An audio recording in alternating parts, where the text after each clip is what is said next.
Bunga. Ano ba yung balamal? Yung balamal ay nagre-represent kung anong katungkulan, kung anong natapos ka, kung anong natapos mo.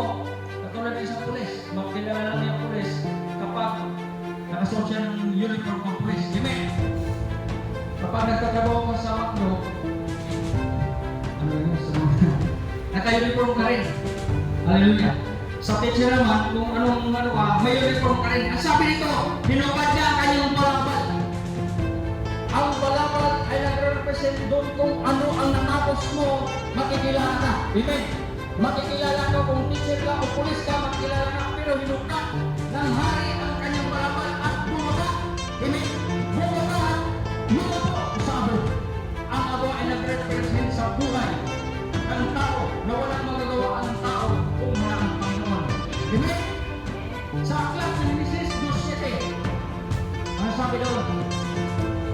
Sa Genesis 2:7, ang sabi daw ng ating likha ng mayroong Diyos ang tao mula sa alabok ng lupa at ang tao at hiningahan niya ang buka sa kanyang mga ilok at ang tao ay naging kaluluwang na may buhay. Amen? Nagkaroon tayo ng buhay dahil sa inulan ng Panginoon at wala tayo magawa kung wala ang Panginoon sa ating buhay.